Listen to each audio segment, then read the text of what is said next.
What is this? Poison?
You were right all along. I know. I know all too well.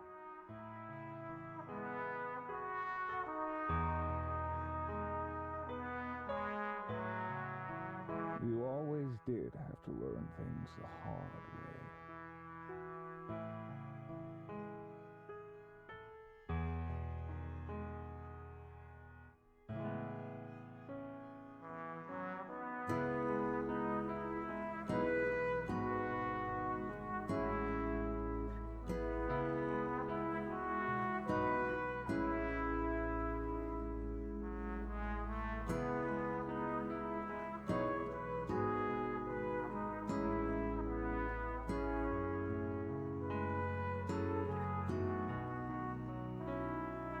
You can come in now, Miho.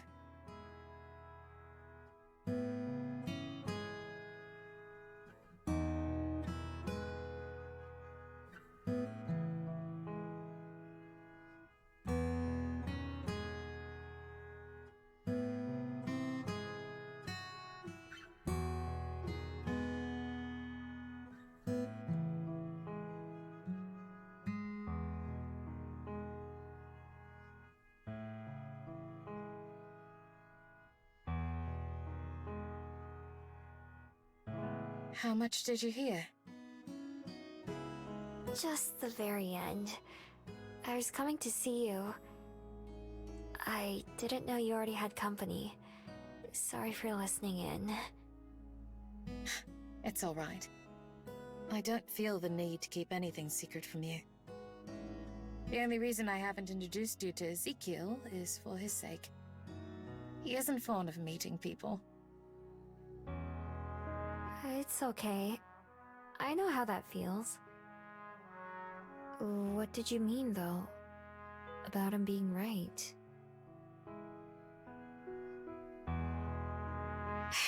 Where to begin?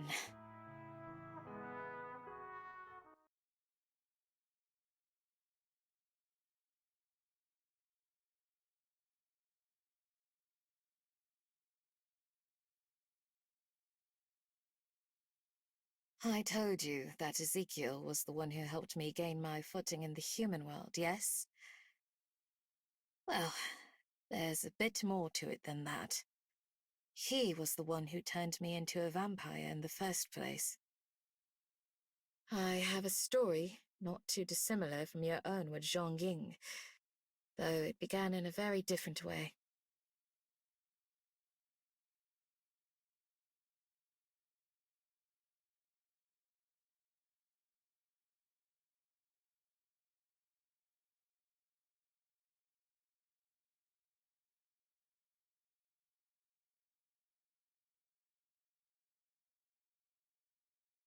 I was a human once, of course.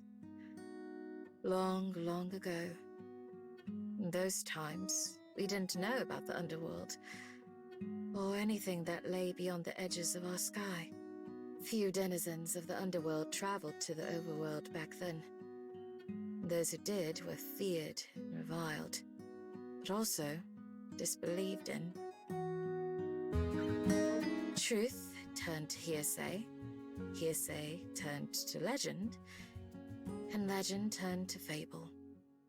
Stories told to impart some moral or lesson, not to be believed.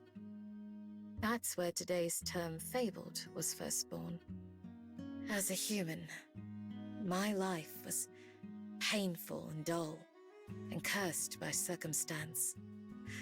I lived, believing and hoping for a better tomorrow that never came. There came a time when I had enough. Enough of agony, of poverty, disappointment. I took myself to the dry edge of the world, beyond which lay nothing but the unknown. And I threw myself off.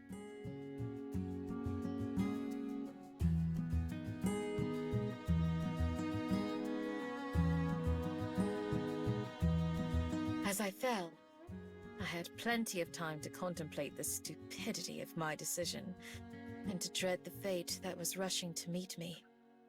How solvable all my problems seemed as I fell away from them. What should have been the end was only more pain. Somehow I survived, but just barely. Broken.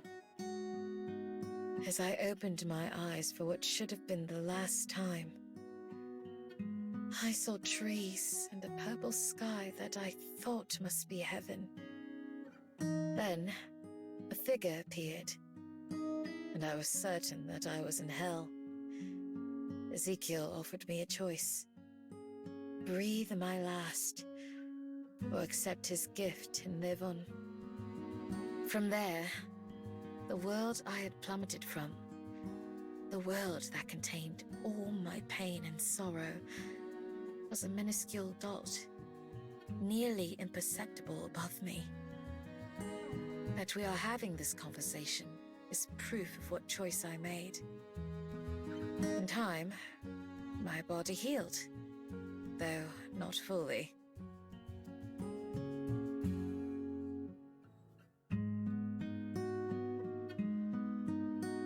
I had gifts and powers beyond my wildest dreams. I felt I had cheated both life and death. And yet, decades passed. Even the novelty of those gifts eventually wore off. There was a secret, though. A truth I had yet to learn. In the underworld, magic flows freely like air, imbuing those connected to it with power that lasts for generations. Yet being that close to so much magic at all times takes a slow toll even on the bodies of the fabled. We age down there, like humans, but at a much slower rate. But for those who live their entire lives in the underworld, no matter how long they may be, there eventually comes an end. Immortality was a lie. Not so in the world above, though. So distant from magic and its source, those effects aren't felt, and so immortality was truly attainable. Decades later, when it came time for war, I remained disinterested and unconcerned by its effects. When it came time for peace, I was equally indifferent. For a time. Ezekiel himself had tired of the hedonistic lives our kind led, and departed for the overworld nearly as soon as the dust had settled, determined to maintain a quiet and hermetic existence. He returned to the underworld occasionally, with stories of how things had changed and were changing. Eventually, curiosity got the better of me. I agreed to return to the overworld, just to see. We rode and lived upwards together, a journey that took days back then. And he told me of the island where he had settled down and found peace. He gave me only one piece of advice. which I brushed off as obvious and unnecessary, to not concern myself with the lives and affairs of mortals. We arrived near what would someday become Wellington, and soon went our separate ways again. I had intended to only make a short visit, to sate my curiosity. To my surprise, I discovered a world that had moved past much of the violence and suffering that I so hated, and a world that had come to welcome the fabled. I extended my short visit over and over, finding myself unable to leave. Gradually, Ezekiel's advice all but faded from my mind.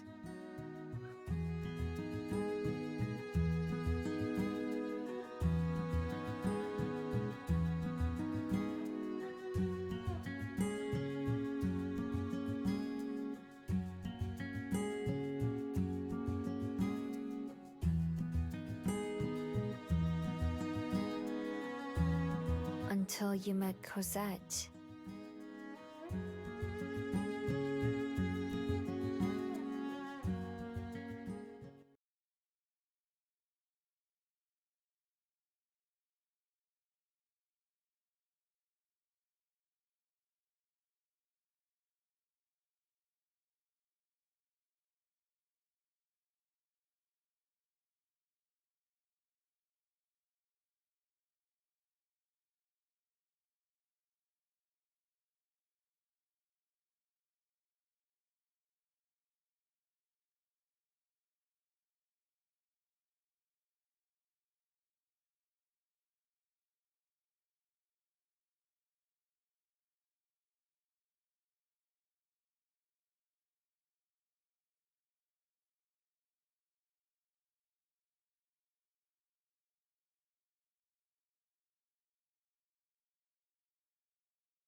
So, the fact that you're thinking about going back to the underworld, a place where you get older,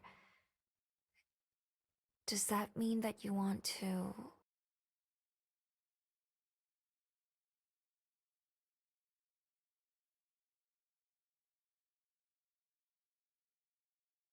Not for a long, long time. But I can't deny that around every corner, behind every door, lurks a painful memory of days gone by. I had never loved anyone before Cosette, not in so deeply a way as to use that word. But there were still friends whose company I enjoyed, and time that was spent laughing and smiling. They're all gone now, but I'm not. I see their ghost everywhere. But those memories are all that I have left. I'm afraid to forget, just as I'm afraid to remember.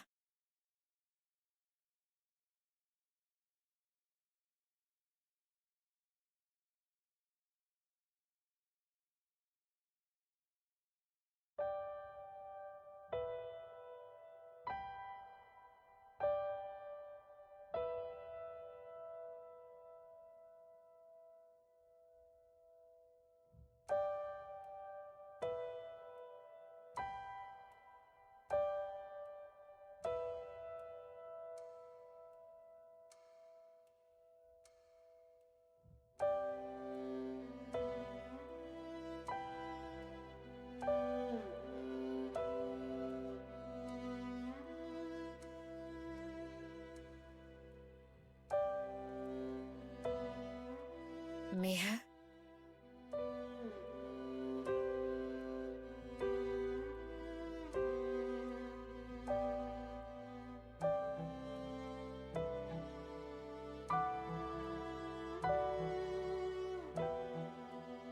I have something very selfish to ask of you. What is it? If I do go, would you come with me? What?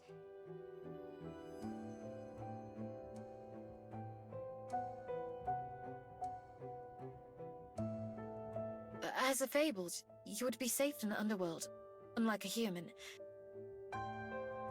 But because your magic doesn't come from the same source, you would still be immune to time's flow. I still can't decide. I feel terrible asking you this, and yet I know I would feel more terrible not to. Don't answer me now. Please, take time to think about it.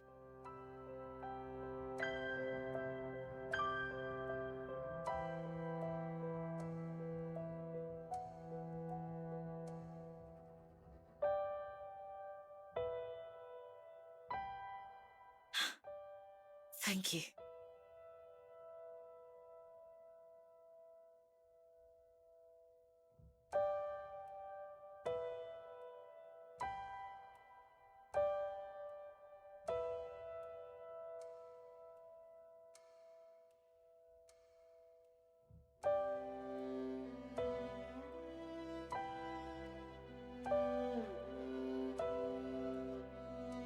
I love you.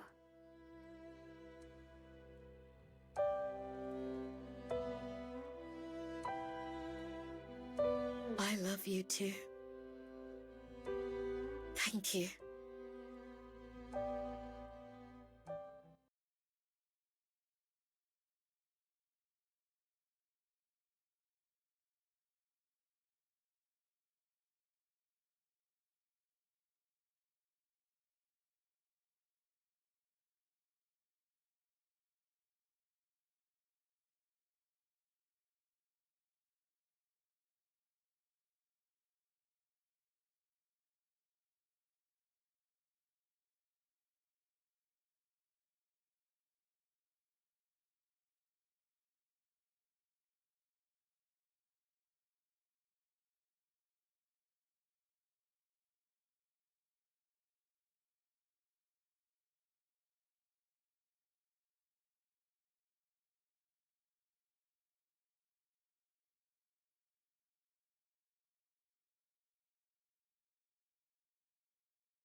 Done already? For now, I have only this one request to work on, so I can take my time with it. You look like you could use a nap. Do I? I think I'm all right. The night's still young, after all. Perhaps a spot of tea would be nice, though.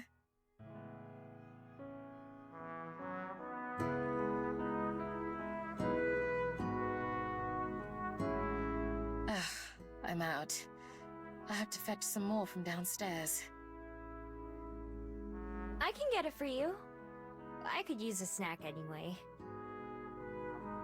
That would be nice. Thank you, Miho. Sure.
Here you... Oh.